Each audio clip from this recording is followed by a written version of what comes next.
we're talking about what's really in your pet's food today, and Kara with Raw Paw Adventures is joining me.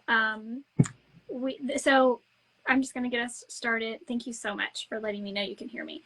So Consumer Reports just recently, their first ever report on dog food nutrition. They tested 58 different foods for protein, fat, vitamin D, copper, and fiber. Some of which is listed on the bag. So they like the protein, the fat, the fiber, they were comparing to make sure like what was in the food matched what was in the bag. And there's a lot. This was their first ever report on dog food as far as like the nutrition, doing testing on nutrition of dog food. Mm-hmm. And yeah, so what are your first I thought it would just be a good like jumping off point to talk about what's in what do we even actually know what's in our dog's food? And I think a lot of times we don't. I think the answer is no, and I think that their answer also was no once they were done with their testing. I think my overall takeaway from this article was that, and I if you guys saw, I made a reel on my page like last week or something like that, because there were some news reports. Is that the word that I'm looking for? Some news reports, some news articles. I don't know.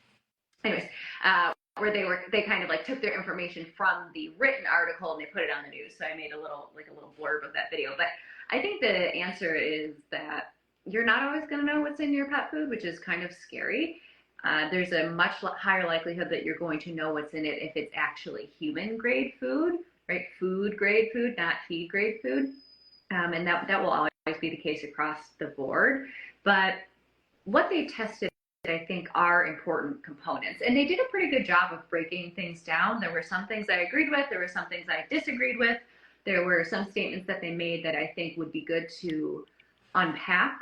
But it was a pretty in-depth article. It wasn't insanely long, although I have to admit, because I didn't have a login for this, it didn't let me go past toward when you were getting to the end where they had the chart of everything that they did.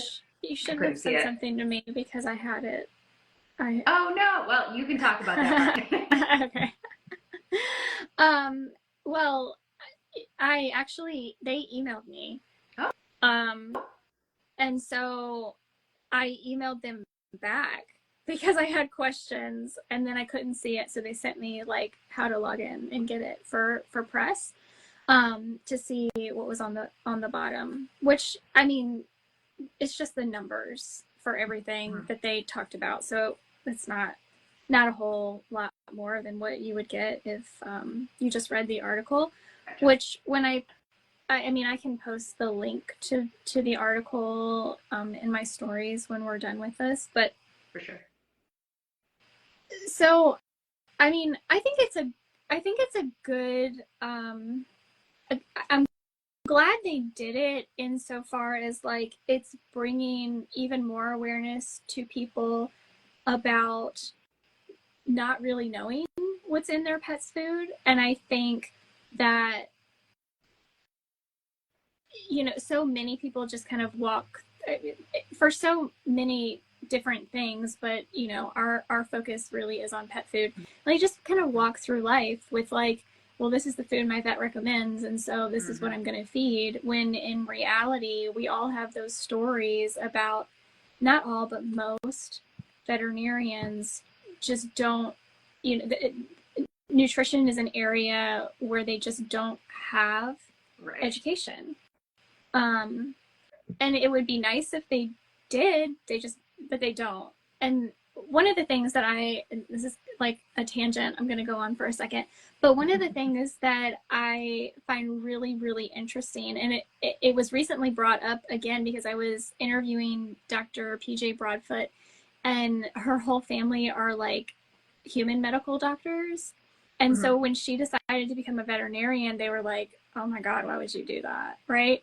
And it reminded me about how humans, people that go through, and you can attest to this because you've been through human medical training a lot, you're learning one species. But when you're going to veterinary school, you're having to learn everything for a plethora of species. So it's like, I feel like it is so much more.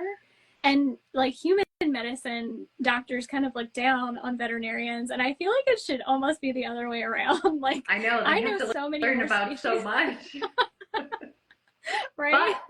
But across the board, it doesn't matter if you're a conventional veterinarian, a medical doctor, a doctor of osteopathy, a nurse practitioner, a physician assistant. We get minimal nutrition education in school. Minimal. Yeah. Well, and that is the reality. And I say, you know, my story all the time is that I started feeding some fresh food to my animals. I knew that it wasn't balanced, so I was still feeding kibble. And I went to my vet and I said, I don't want to feed kibble anymore. Can you help me? And he said, I don't know, maybe add tomatoes. And that literally blew up my whole world. Like, I spent my whole life thinking, like, doing every single thing that my vet told me to do because I trusted them implicitly. And that one statement, like, literally blew up my whole world. And everything I thought I knew, everything that I trusted my veterinarians to know. And so I think what this kind of research does, not that I'm the biggest fan, I mean, I think Consumer Reports does a decent job of like trying to just put factual information out into the world for people to make better decisions on purchases, regardless of what that is, if it's an automobile or an air conditioner or whatever. And now they're getting into pet food as well, which makes sense because it's a multi-billion-dollar a year industry. I'm kind of surprised they waited this long to do it. Yeah. So yeah, I don't want to overtake the conversation, but but you're right. You're right. It's insofar as getting people to start thinking about what they're actually feeding. Because I think so often, I don't know about you, but I hear people just kind of one off, whether I'm like just overhearing people talking or seeing people on social media, which doesn't happen as much anymore because I deleted Facebook. But they like, most people implicitly trust Purina specifically. They have done such a good job of marketing. And what I found, one of the most interesting things I found, it wasn't a Purina, it was Pedigree, but their vitamin D levels were toxic. 5 times the upper acceptable limit for AAFCO. So AAFCO recommends 500 to 3,000 IUs is what they said in there. And the one by Pedigree had 14,500. And their only response to that was, our food is safe. That was their response. Like, yeah, that's not even a response. Well, that's actually what I emailed Consumer Reports back about because, and maybe I misunderstood the article, but as I was reading through it, they contacted the FDA on something else we can talk about in a little bit, but I didn't get the feeling that they contacted the FDA about these vitamin D levels when I was reading the article. So I that's what I replied to them, and I was like, WTF, like what you contacted the FDA about, whatever, it's going to cause some minor illness maybe, but these levels of vitamin D can cause serious harm and death in a lot of animals, and you didn't contact the FDA about that. And they replied and said that they did contact the FDA, which I personally think they should be a little bit more forthright, with that information in the article, because to me, and the other thing that they contacted the FDA about was finding some listeria, I believe, in 2 raw food products.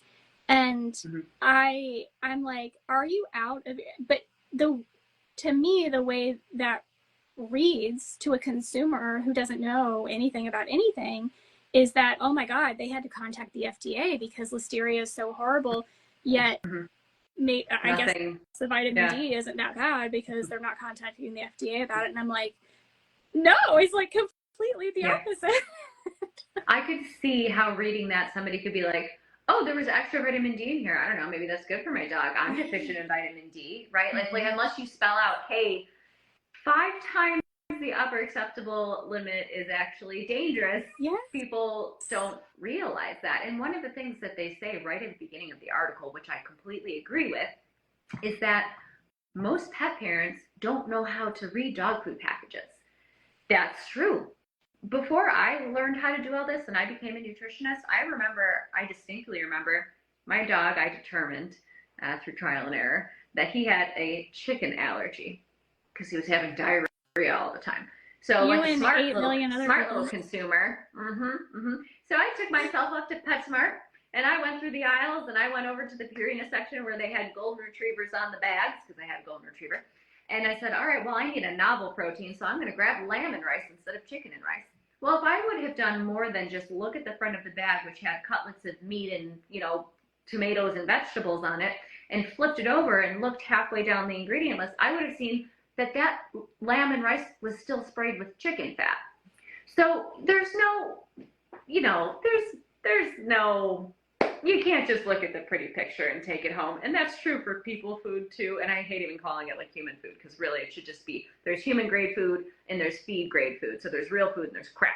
But, if you're at the grocery store for yourself, it's the same thing. You can't just look at the pretty picture on the cover. It's very deceiving. Yeah, that actually, I don't know why I hadn't thought of this before, but because there is a push, and I think it's too small of a push at this point, but I know Susan Thixton has been working on this tirelessly to get the FDA in pet food specifically to distinguish, to require the packaging to either say feed or food, depending on the grade. But I feel like we should do that with human food too. Like, there's so much that we need to do with human food. Yeah. But they even are giving them like 6 years to convert to writing the carbohydrate content on the bags, right? They were until AFCO, until they didn't renew the MOU. And so I think from that they bumped it up to like 18 months. Oh, okay. Which was just the end of last summer, I think, that happened. So it should happen a lot quicker, though who the heck knows right now. Right. I don't know. But the other thing sticking on the vitamin D is that there was a Stella and Chewy's product that had way less vitamin D than, well, not way less, but less than the minimum requirement for AFCO. So it went in both directions with vitamin D.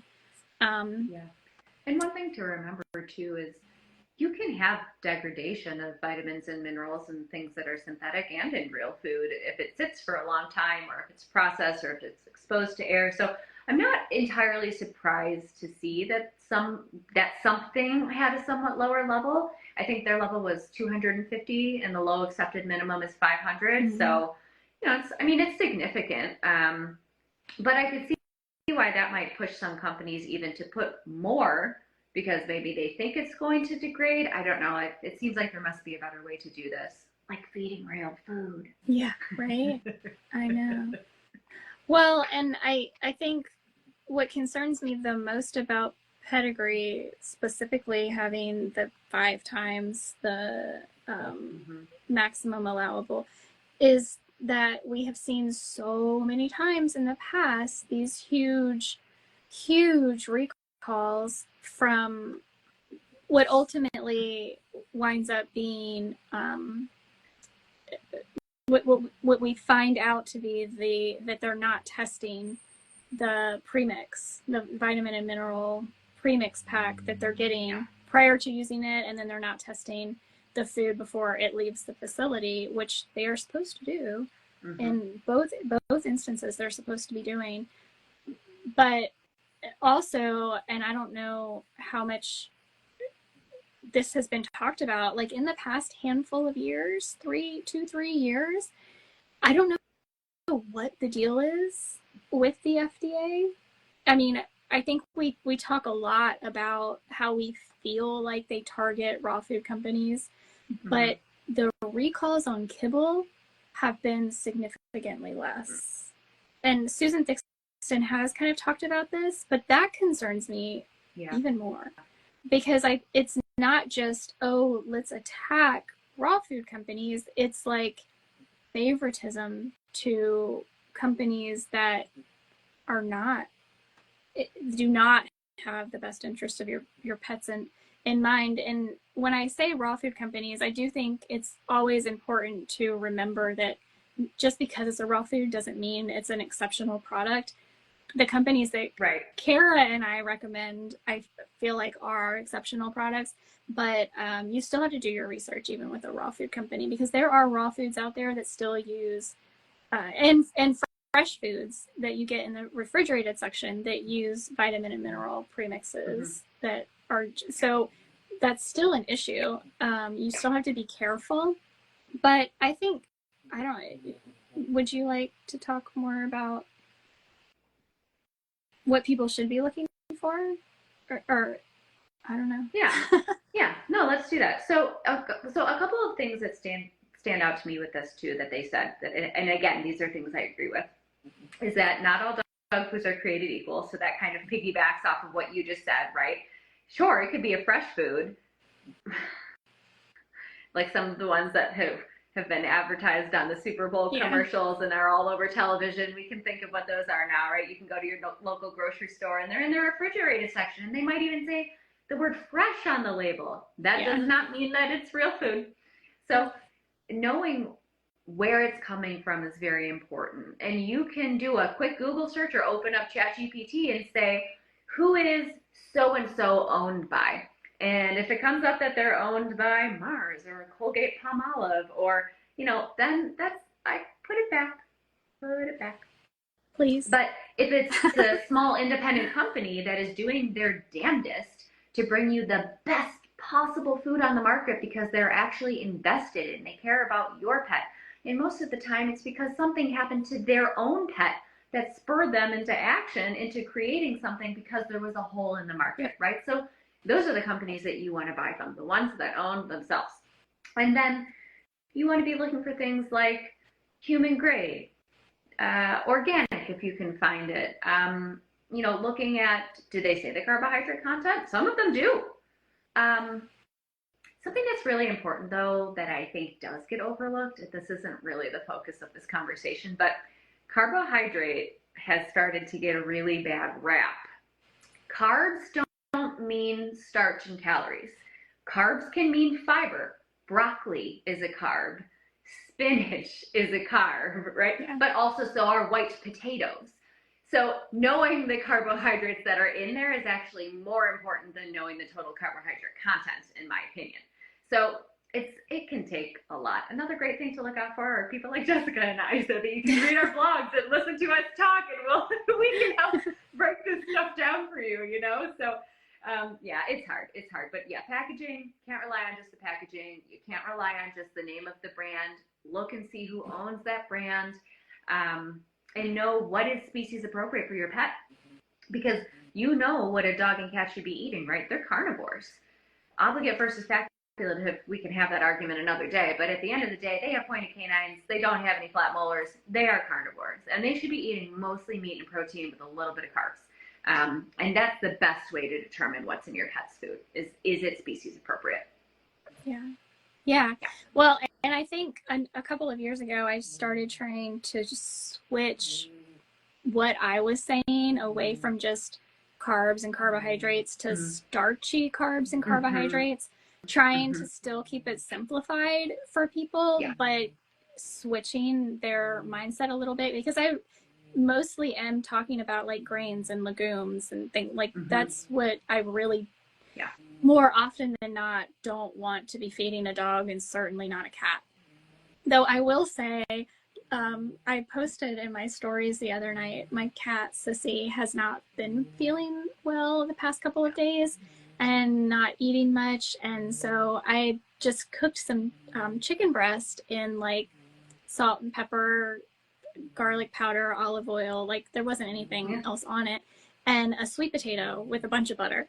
And she like ate a third of my chicken breast off of my plate. And then she went for the sweet potato. And I'm like, what are you doing? But I'm like, whatever, just eat the sweet potato. I think she was going for the butter, but probably. But I mean, there's a line, right, between what am I trying to feed my very healthy animal who has a great appetite that I'm trying to keep healthy, and I have a pet who's not really feeling great, and I am desperate to get anything possible into their stomach. Oh my gosh. Give them all the sweet potatoes they want. Like, let me tell you, I'm in desperation mode at the moment with her. But I mean, I say that to say that I'm not 100% strict on anything either. Like, yes, my cat is an obligate. Yeah, my cat is an obligate carnivore, but there are times when eat what you're gonna eat, honey. I'm gonna make a T-shirt out of that just says "Let him eat the sweet potato." I'll wear it around Super Zoo, and you'll see me be like. But I do agree. I do agree with you what you said about the recalls, because something that really scares me is this exact time 1 year ago, we all knew that there was some craziness going on, and we all sat here with bated breath waiting for a recall, begging for a recall. Yep. Multiple states, countless pet advocates begged our governing bodies to do something because we saw thousands of animals dying, and we thought we knew where it was coming from, but doors were closed in everyone's faces. Certain vets that we know spent thousands upon thousands of out-of-pocket dollars to do independent testing, and they just couldn't find what they were looking for. And the problem is, it could be any number of things causing problems, and you don't have infinite resources to test 1,000 different things. You could be testing for aflatoxins, you could be testing for heavy metals, for vitamin toxicity, mineral toxicity, poisons, rat poison. I mean, so many things, right? And one person cannot possibly pay out of pocket to test all of those things. And when you don't get help from the agencies that you're supposed to trust with your pet's health, then where are you supposed to turn? And I think the answer is to the people that are sitting here screaming louder, advocate for me. Yeah. And a recall never came. And it makes me so angry, because we know that something went wrong. We know that it happened, but there will never be official documentation of it.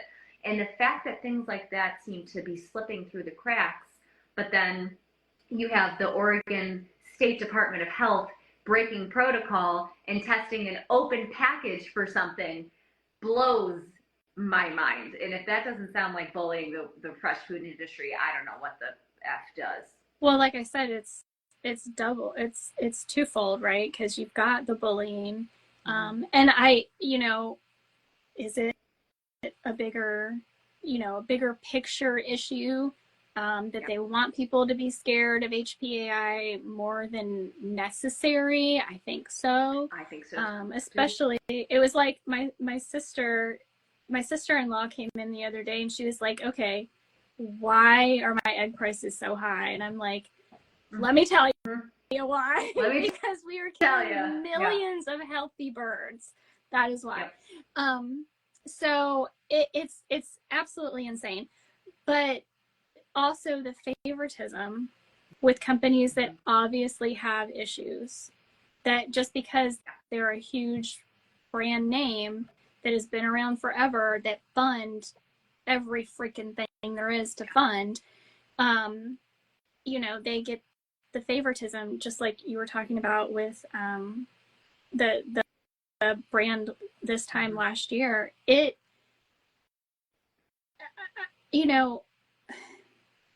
infuriating.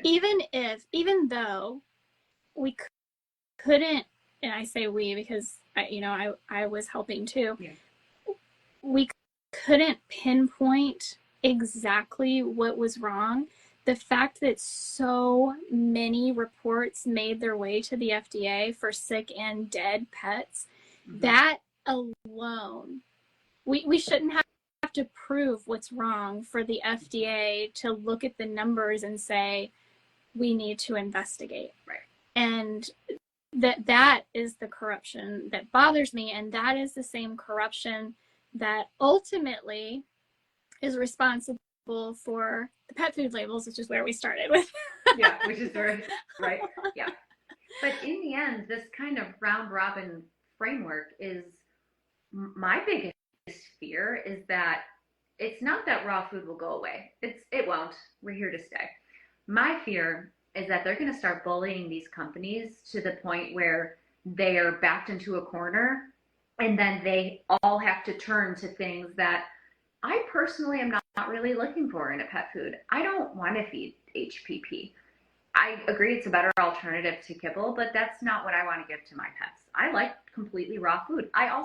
Some companies are starting to put probiotics in their food to outcompete potential pathogenic bacteria. What's the downstream effect of that?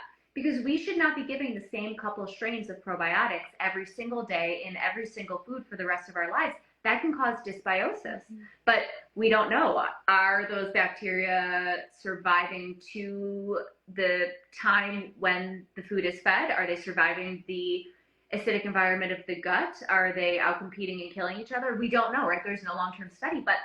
But because of the harshness of the testing and really kind of coming down on us, I think it's making people rush and making people take drastic measures. And that makes me more worried than anything else.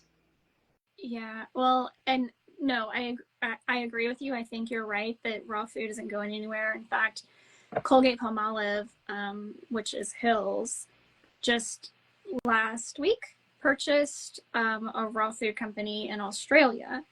Granted, it's one of those raw food companies, I looked at it, that uses, it's enough synthetic vitamins and minerals that it appears that it could be a premix. Yeah. Because, you can look, well, you and I can look at a pet food label and see like 2 or 3 or 4 synthetics, and we're like, okay, we know that's not a premix. But then you see this paragraph and you're like, obviously that's a premix. So this one to me looked like it was probably a premix. So still in line with how they produce pet food, but it is a raw food that they bought.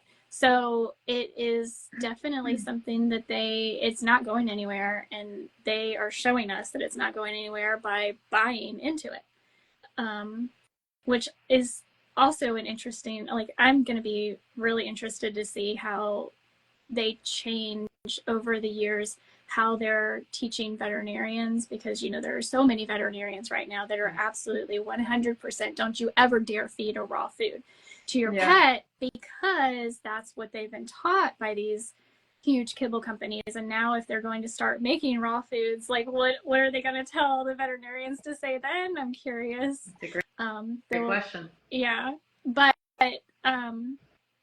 so yeah, for me, when I'm looking at a food, the first thing I'm looking at is going to be the moisture content. That's the very first thing that I want to teach somebody about, because when you're feeding a dry, shelf-stable food, and granted, there are freeze-dried raws, like that exists in a category of food itself. Even that, I would rather you feed dry than feed a dry kibble, but still, I don't want you feeding that dry. That's like, so across the board, I want to talk about moisture first and foremost. I think that is probably one of the very first things that we need to get people's mind shifted around, because if we can do that, then they realize that anything dry is not ideal to feed our pets. So that's my very first thing, the moisture content. I agree. That's probably one of the most important things. And to be honest, when I talk to pet parents about macronutrients, I include water in my conversation, because although it's not providing you calories, it is, in my mind, macro as in one of the main parts of the diet is going to be moisture and hydration. So I love that you put that right up on top. That's awesome. Yeah. I mean, if we can, even adding liquid to kibble, so adding liquid to a freeze-dried raw food is very different than adding liquid to a kibble, because a freeze-dried raw food is designed to reabsorb that moisture, and then by the time you're feeding it, it is closer to if you were actually feeding a raw food that wasn't processed additionally in freeze drying. kibble, many kibbles, they are not going to absorb that moisture. So you have a texture issue that's going to, not for all dogs, but for some dogs, they're not going to like it.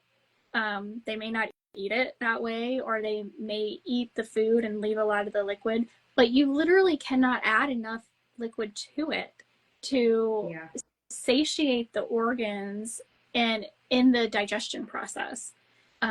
So we're keeping our pets in this like chronic state of dehydration, which is bad for everything. Like literally any function of the body is going to be affected by dehydration.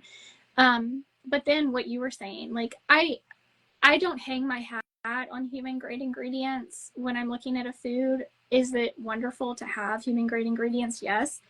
But I think, or like a human grade food all around, to be able to have that label of human grade. I think there are some fresh food companies that don't have that designation for like maybe 1 or 2 ingredients.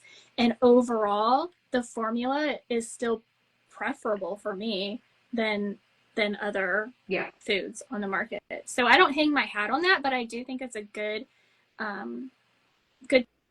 thing to be looking at. Especially, I know there are nutritionists out there who, like, if it's not a human grade food, they don't recommend it. That's just not me. Okay.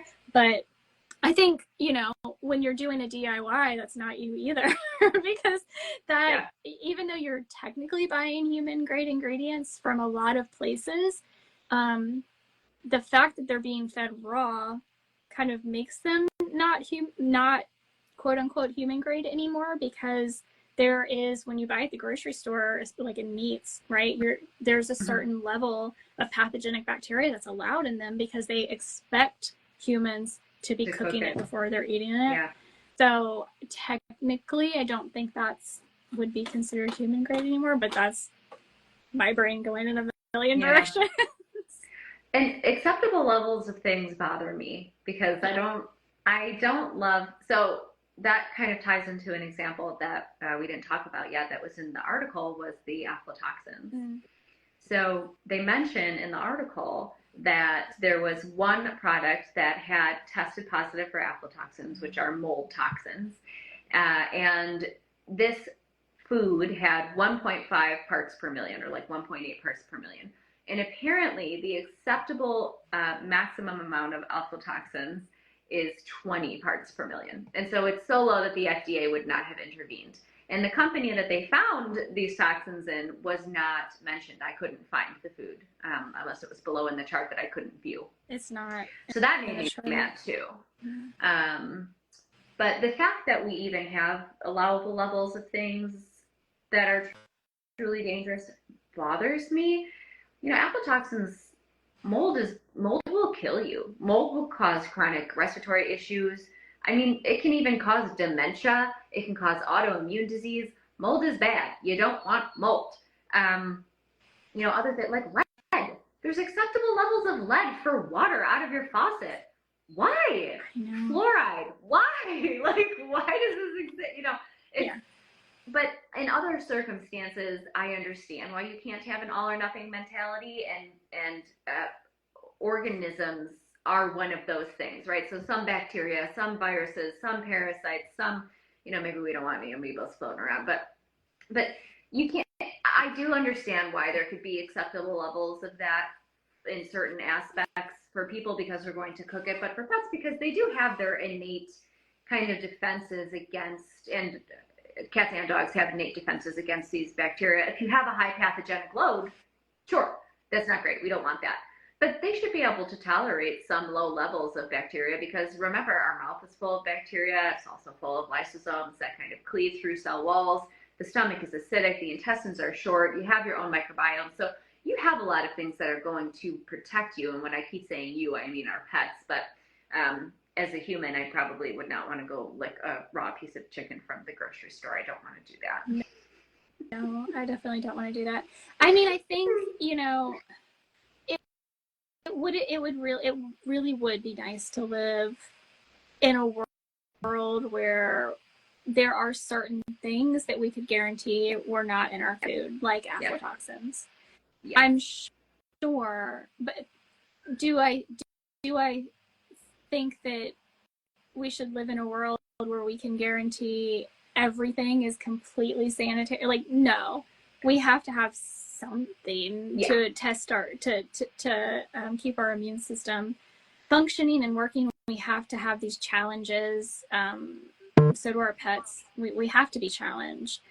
But I do think that a lot of these allowed limits are because of lobbying by companies who either couldn't figure out how to not have these horrible things in the food, or didn't want to spend the money to do it, or like, there are so many things. I do think that's why we have a lot of these allowable limits.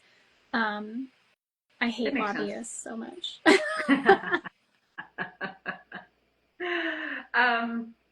So I would love to talk about a couple of other things that were in this article that I staunchly disagree with.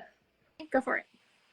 So the first one is that, and Sandra Fay said this, the president of the AVMA, they quoted her, that you should always talk to your vet about what food to feed and use feeds that are meeting AAFCO guidelines.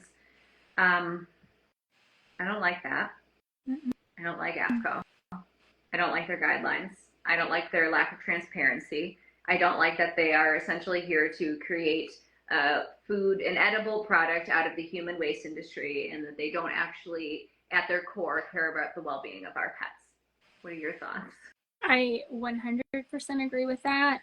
I think, as much as I don't like AAFCO, it's all we have at the moment. The alternative could be even scarier. Yes, the alternative could be that these pet food companies are putting out whatever the heck they want and killing animals left and right. So in that regard, I understand, and I will say, when I work with a client, I feel them out first to see if I feel like they can handle me telling them that we don't have to feed according to AAFCO requirements.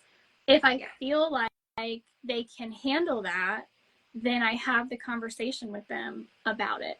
And I have the conversation with them around how we can still feed a really well-rounded diet to our dogs through rotation. And, if they're comfortable, and so I kind of try to talk them through that. But everybody, and look, she's president of the Veterinary Medical Association. So of course she's going to say, talk to your veterinarian. That alone is one of my biggest pet peeves that I will be honest, like, I still don't 100% know how I want to address that on social media to the public. I think about it literally every day, because so many of us and so many people on social media, their only comeback is, but my vet said, or you're not a veterinarian. And the reality is, I'm glad I'm not a veterinarian. I'm glad I didn't go through that indoctrination process, because I may not be where I am today if I did go through that indoctrination process. I can appreciate, and I do appreciate very much, the education that a veterinarian has received, their wealth of knowledge in the biology, the physiology of my pets, where they can help me if, heaven forbid, my dog gets hit by a car, or my cat breaks its leg, or like, there are so many emergency situations, acute issues that, I want their help with, because that's what they are really, really, really good at. And I appreciate them for that so much.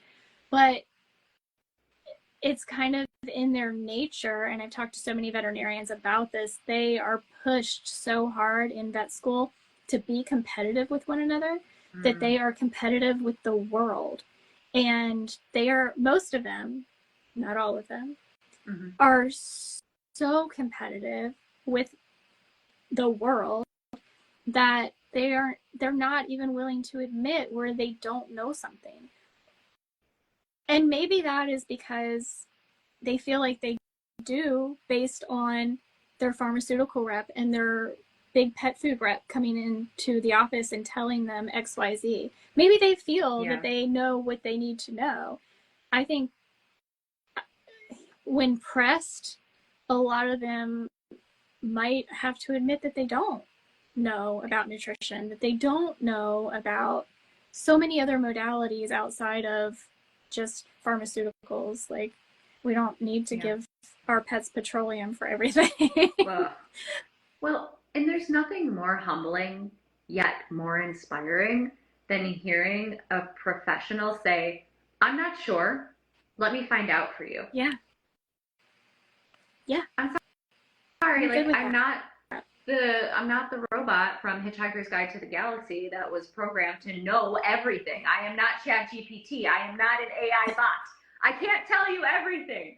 Like, I got to go figure it out. You could catch me totally off guard. I'm going to go, oh, I've never thought about that before. Let me look into that for you. That's how you collaborate with someone, and that's how you continue learning. And I have zero respect for people who don't have the ability to do that. So when I run into professionals, be they in the human space or the veterinary space, the animal space, who would rather stand up on that hill and die than admit that they don't know something, I'm not interested. I'll just walk away because you've lost my respect. Yeah. I feel so strongly, and I know you do too, that if the only education you have in nutrition is whatever you got in veterinary school, which is so minimal, some veterinarians say, I mean, I've heard some veterinarians say that it's like one class, one semester. And whatever you're learning in that class is going to be whatever big pet food company is funding that veterinary school, whatever they want to tell you. Plus, possibly plus whatever a big pet food rep comes in to your office to tell you about their food and why their food is so great. So you walk into, it used to be a thing I would say, like if you walk into a veterinarian's office and you look at their degree, like where they got their veterinary degree, and look up what big pet food is funding that school, I promise you that's the food they're selling. I promise you that's the food they're selling. Yeah. And I like hate even saying that because it makes us look like jerks, kind of. If you don't know us, we kind of look like we're harping, right? I really hardcore offended a veterinarian that with my video last week where I was talking about like why this article is bad, is like the key points that I disagreed with, and one of which were that, and I wrote it here as one of the things that I disagree with, is that they said in Consumer Reports that they consulted experts such as veterinary nutritionists and veterinarians. But the next logical question is, what nutrition education do they have? Because if it's based off of Small Animal Clinical Nutrition, which was founded and written by the Mark Morris Institute, who is the founder of Hill Science Diet, then the answer is not much. And like, you can't, there's so much bias, it isn't even funny. And this woman was so pissed that I would dare say that she or other veterinarians are essentially brainwashed by these big kibble companies who kind of get their hooks into them from the day they step into veterinary school. She staunchly denied that there was ever any lectures from kibble reps, that no one ever talked about different kibbles for different diets. No reps came. There was no mention of, blah, blah, blah. And I was like, well, that's really weird because the most well-known holistic veterinarians in this space have completely laid themselves bare to tell us about how that happened to them when they were in school and how it took them years to realize how wrong and biased it was. And they share that they spent years treating animals that way. And once they realized that they were doing that they had shame and horror and frustration, and they had to go through all those feelings and then share them with us so that we could understand their journey. And you're just going to sit here and say that that's all a lie. I don't believe you. No, I know. Believe you. So that's a person who was offended. She got personally offended by what I was saying. and couldn't admit that she was wrong. That's the kind of person that I don't respect. Yeah. Because damn, I've said I was wrong a lot in my life. No kidding. Oh my goodness. Right? Same. Yes. Same. Sorry, I got off on a little tangent there. No, I mean, I think, it's an important conversation to have, and it's a difficult conversation to have, because I absolutely respect someone who chose to dedicate their life, because you're not going into veterinary medicine for the money, right? No. No, you're not. So I mean, I respect that decision, and I respect that you care for the animals. I just am so anxious for you to find that moment where you realize that, oh, maybe this isn't the way to actually affect change in these animals' lives in a positive way. Yes, you're making change in their lives. I just don't always think it's in a positive way. And to the point of the veterinary nutritionists, there's, first of all, so few of them, and I have yet to be impressed by a single recipe I've seen by a veterinary nutritionist. In fact, I have clients, and I know you do too, that bring me recipes from a veterinary nutritionist, and they are like crying, some of them, because of the amount of money they have spent on these recipes, and their pets are not getting better, possibly chicken, worse. rice, green beans, and balance it. Oh my gosh, it's always balanced. What did you pay for? Yeah, I know. And that bothers me so much, because you sit on a waiting list, and then you spend so much money for, by the way, you can get Balance It on your own and figure it out on your own and not spend any of that money. I don't like Balance It. I don't want you to use it, but like, you can do that all on your own. I don't understand. So, but that's because when you say you're a veterinarian, when you have the credential of a veterinary nutritionist, you are still being taught by the same system of put some food, doesn't matter what it is, it can be freaking shoe leather, and throw a premix in there, and it meets AAFCO minimum standards, and you're good to go. Yeah. Yep. That's what they're trained to do. So the good and the bad. Thing, the good and the bad, right? So one more big thing that really stood out for me was that the president of the AVMA said in here that, be wary of raw food, be wary of parasites and bacteria, blah, blah, blah. We've heard it all before.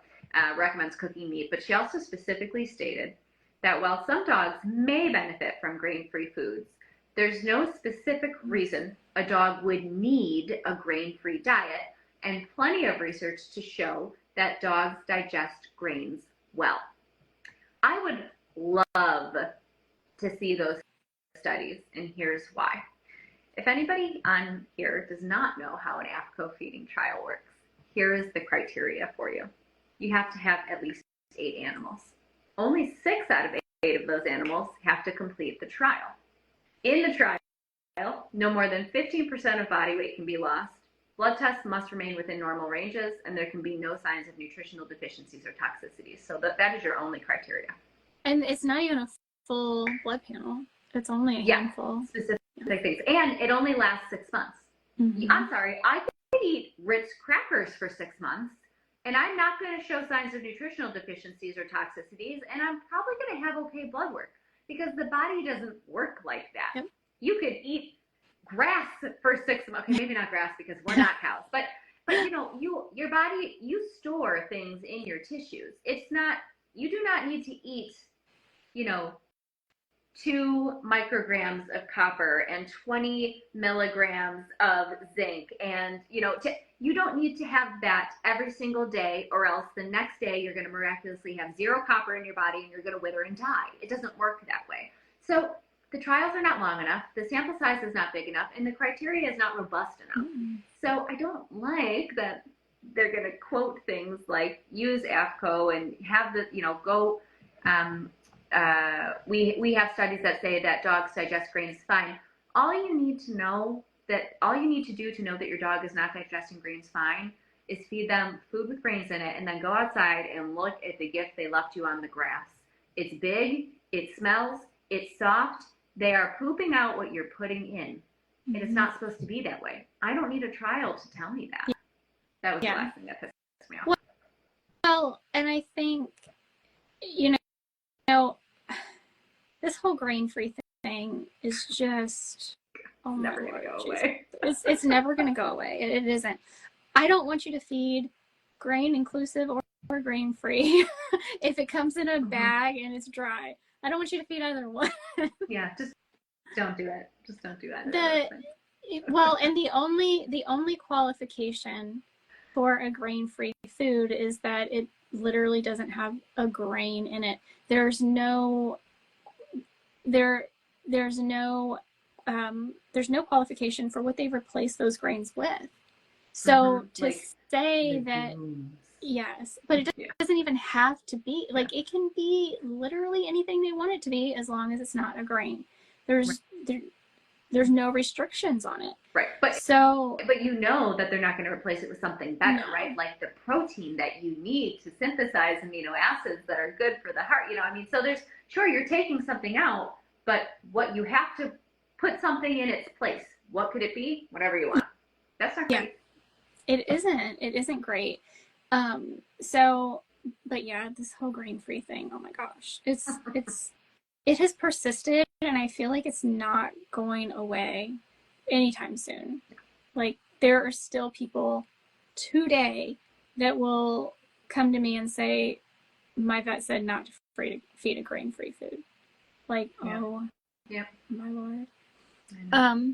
Okay, we do have some questions and comments on Instagram, so let me just scroll back. Millie's Raw Life wants to see a close-up of my books. Here they are, Millie. I know your name's not Millie, it's Amanda. How do I do this? Here we go. So here are the faves. I got some of the faves. I've got some. There's Piper. That's a little ceramic. My husband made that. This little ceramic thing he made of our dog Piper. So, yeah. There's all kinds of stuff in here. Some human books down here. 4 Paws, 5 Directions. That's a fave. Yeah. She also said, Millie's Raw Life says, I've seen a big increase in companies adding probiotics in their commercial raw.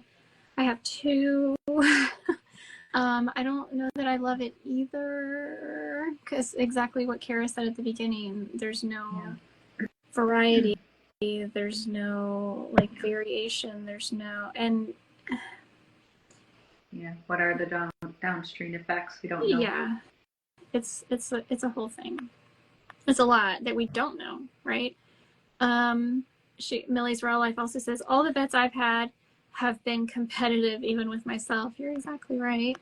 I've had a vet tell me how essential corn and potatoes are to the diet. Lord Jesus. Good luck finding non-GMO corn in this country, by the way. It's not possible. I actually try really hard not to eat corn, but I will on occasion, because I am from the South and corn is like a staple. I love and let me corn tell on the you, cob. I love so when I was growing up, it's like, this is my comfort food, okay? I will have a big heap of mashed potatoes with tons of butter, and I know what you're gonna say. Crumble up cornbread, sweet cornbread into it, and then add some corn to that and mix it all up, and that is like, it has to be my favorite meal in the whole wide world. And I probably haven't had it in like 10 years, but it's my like Southern comfort food. There are 2 kinds of people in this world. The people that mix their corn and mashed potatoes, and the people that keep them separate. Jessica, we are 2 different people. Oh my gosh. I mean, I try really hard not to eat corn, but if I'm going to eat corn, that's how I'm probably going to eat it. Okay.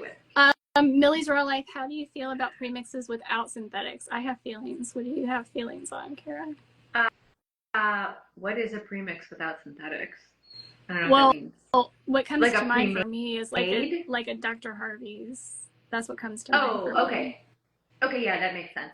So there are some, like, 4-Leaf Clover has some, I think, too, that you kind of, I don't know. But what came to mind for me first was Dr. Harvey's. I think that it can be a good alternative for people who are intimidated, maybe don't have the time to do complete DIY, that are looking for a base to add something to. The problem I've run into is, first, it's expensive. Um, Second, it tends to come out to a lot of vegetable matter. I've had dogs who were eating that, who were pooping like 3, 4 times a day, and there are pieces of that dehydrated food still in their stool that's whole, not well digested. And I've had that with multiple clients. And we went through all the things, right? Like, are you soaking it long enough? Maybe let's try hotter water. Like, do you want to blitz it in the blend? They still were having that problem. And I thought, oh, maybe there's a digestive issue. But as soon as we took that out and just took fresh veggies and steamed and pureed them, the problem was gone. So I'm not a huge fan, but I would still rather take that over a bowl of kibble. Yeah. Yeah. I find the people that get on those like base mixes, like a Dr. Harvey's, and so, by the way, Dr. Harvey's has one that does have synthetics in it, and then they have another one that doesn't. So I obviously would prefer the one without, but what I have found with my clients that are using it is that it becomes a crutch. And so they wind up feeding the same thing over and over and over again for years and years. And so we still wind up with dysbiosis. A lot of times. Where's your variety? No, there's no, but you could change your meat variety. Sure. But where's your vegetable variety? And another thing about it too is you have to add an oil. Yeah. You do. We know how we feel about oils. I have a lot of feelings about oils, and if you really want to know, you could go to rawpodventures.com/blog and read my blog about oils, or you could go to Jessica's profile and you could watch our live about oils. Yes, we did have a pretty good live about oils. Millie's Raw Life says, kind of off topic, but I saw in your my recent video, I think, that I used the Mind Pet Platter.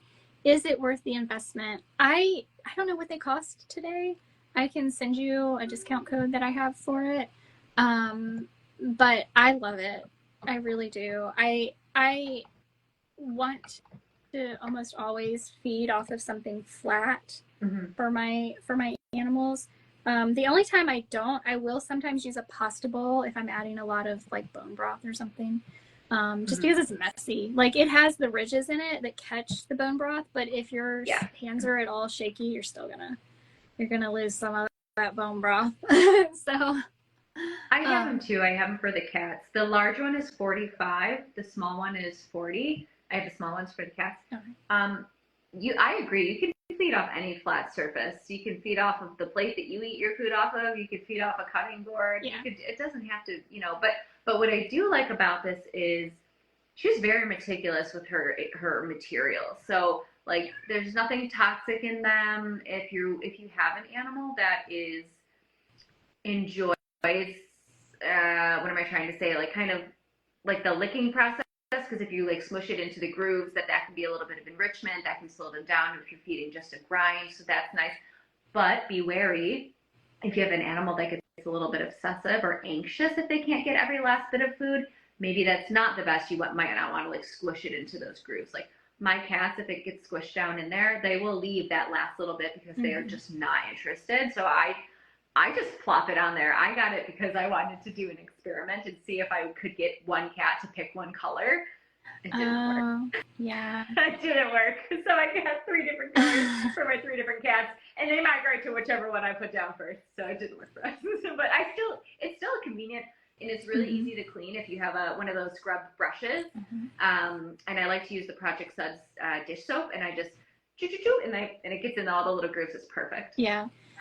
I mean, I very much appreciate, because I've had Carol on a couple of times, I very much appreciate the amount of research that she did to try to make it more of an experience, so that it does mimic more what it would be like for an animal to like actually lick the meat off of the ribs and different, things like that. So I appreciate that a lot. And I do think that my dog does take a little bit longer to eat her food, versus if I just put it on a wooden cutting board or a pasta dish. Like, it's not a lick mat type situation, which Carol hates, by the way. Yeah. It's not that kind of situation, but it does take her just a little bit longer. Good. Which, I mean, you know, I think that's a good thing. Yeah. Yeah, it's enriching. Cool. So Millie's Raw Life didn't know you had cats. I don't have any idea how, but Amanda, I have 3 cats. And I had to kick them out of the room because they were being annoying. I just got back from a trip and they were excited to see me, and I immediately shut them out into this room so that I could do this recording. Okay. So, yeah, I think the good and the bad. So the good is that a lot of people, especially the older generations, do very much utilize Consumer Reports, and so having them do testing on dog foods may bring about questions. Mm-hmm. So it may have people asking more questions. I don't know how the younger generations even like do. I wonder. I bet Gen Z like doesn't even know what Consumer Reports is. So we'll see how this ages. Yeah. But so yeah, getting people to ask questions, I think, is probably the best part of them doing this. And the worst part is the whole always ask your veterinarian. I think that's the worst part. Yeah. The 3 worst ones were always ask your vet, always check for ethical guidelines, and then the last one was don't make a change to your pet's food once you find something that works. Oh my gosh. That was the last one that was the worst. That's a complete bullshit, nizbaziz. It's a lie. I'm trying to keep it PG for Jess's page here, but I swear a lot on my podcast. But no, it's complete bull. Please change your pet's food often. Not only do you want to provide variety, but this also prevents the development of sensitivities if there's any leaky gut. So change it, and change it often. Yes, I agree. Completely agree. Yeah. All right. I think that's going to wrap it up, unless you have anything else. No. I mean, I have a lot of things to say, but only an hour to say them. I know. Right? Okay, I guess we will. Are you going to join me next week, or what's your schedule? I'm off all of the Mondays this week. Oh, wow. Oh, okay. Yeah. Well, if you guys have any recommendations or requests for topics, you can DM either one of us, because we will need to pick a topic for next week. We usually or even better, come back and comment on this. Yeah. Oh, yes, that would be great. Yeah. Please comment on this. Tell us what you want us to talk about. We'll do some research and come back with some really great quips and maybe a few swear words next month. Next week. Next week. All right, guys. Y'all have a great rest of your week, and we will see you next Monday.